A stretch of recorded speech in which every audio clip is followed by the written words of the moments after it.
Salut tout le monde! Aujourd'hui, on va voir le logiciel Scratch. Alors, c'est quoi Scratch? Scratch, c'est un langage de programmation. Ou bien, c'est un logiciel de programmation qui permet de créer facilement des histoires interactives, des jeux vidéo, des animations, des créations musicales et artistiques, et etc. Alors, maintenant, on va voir les étapes à suivre pour lancer Scratch ou bien pour ouvrir Scratch. Alors, ici, on a le Windows 10. Alors, pour lancer Scratch, regardez, vous devez déjà installer le logiciel Scratch sur votre ordinateur. Et voilà, on a l'icône de Scratch ici. Donc, il suffit de cliquer 2 fois sur l'icône, ou bien tu peux cliquer une seule fois et tu tapes Entrée. Ou bien, tu cliques sur le bouton Démarrer et tu tapes Scratch Desktop et voilà, on a le logiciel Scratch. Alors, pour le Windows 7, tu dois cliquer sur le bouton Démarrer, tous les programmes et enfin, tu cliques sur le Scratch Desktop. Donc, on va voir tout ensemble l'interface Scratch. Donc, voilà, ça c'est notre interface. Alors, on va commencer par la planète. La planète, c'est pour changer la langue. Donc, le logiciel Scratch est traduit en 70 langues. D'accord? Donc, on a la langue arabe, la langue française, anglais et d'autres langues. On a l'onglet fichier, c'est pour, par exemple, créer un nouveau projet. Donc, si tu cliques sur Nouveau, donc, tu sauras créer un nouveau projet sur votre ordinateur. On a importé, ça veut dire quoi? Ça veut dire si vous avez déjà créé le projet, tu as déjà l'enregistré sur votre ordinateur, donc tu peux importer le projet et tu peux le modifier, par exemple. Et on a sauvegardé, c'est enregistrer votre projet sur votre ordinateur. On a ici modifié, c'est pour le mode turbo. Et on a des tutoriels. Et voilà, on trouve ici les blocs. D'accord? Donc, les blocs sont présentés par des couleurs. Et c'est l'ensemble des commandes qui servent à créer des scripts ou bien des programmes. Il y a différents types de blocs. On trouve le bloc mouvement, c'est pour bouger le sprite. On a le bloc apparence, c'est pour dire quelque chose, pour penser, pour changer le costume, l'arrière-plan, etc.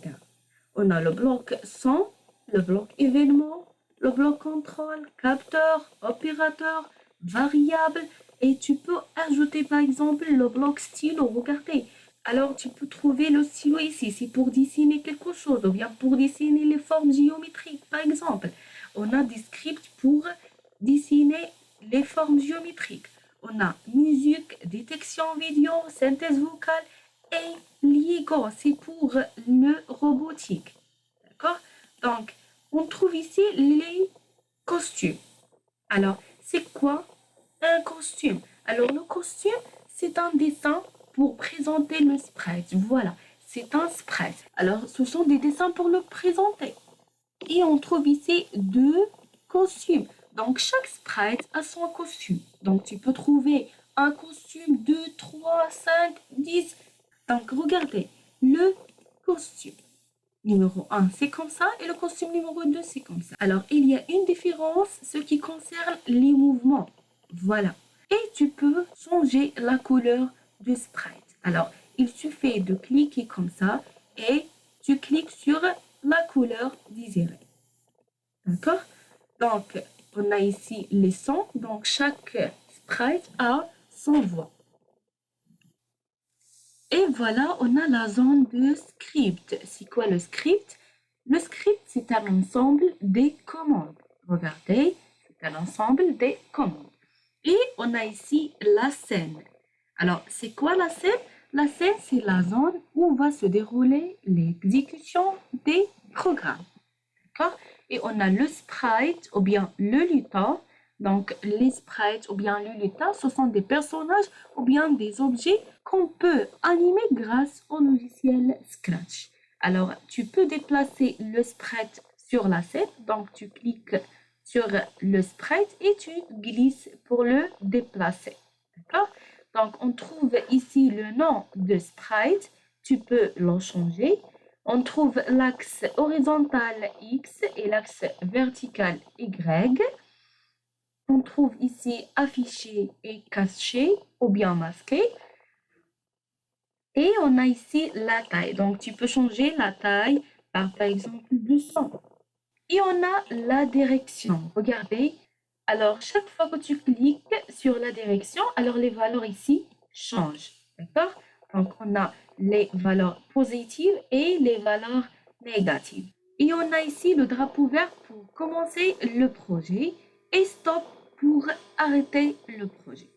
Et regardez, on a ici le plein écran. D'accord? C'est pour mettre la scène en plein écran. Et maintenant, on va voir comment ajouter un nouveau sprite. Alors voilà, donc tu cliques sur l'outil qui se trouve ici. Et on trouve plusieurs choix.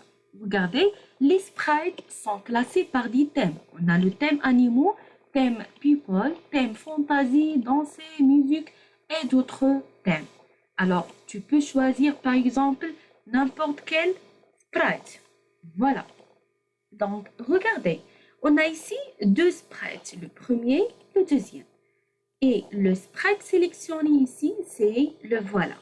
Donc, si vous voyez la couleur bleue, alors ça c'est le sprite sélectionné. Et on trouve aussi les comptes de sprite sur la zone de script. Voilà. Donc, si je change le sprite, je trouve les comptes dans la zone de script. Et maintenant, on va voir comment ajouter un arrière-plan. Alors, voilà, on a cet outil. Donc, je clique comme ça. Et on trouve aussi les arrière-plans sont classés aussi par des thèmes. Regardez. Donc, je peux par exemple cliquer sur n'importe quel arrière-plan pour voir le résultat. Regardez. Donc, on a une scène et deux sprites. Et voilà, ça c'est notre présentation d'aujourd'hui. Merci de votre attention.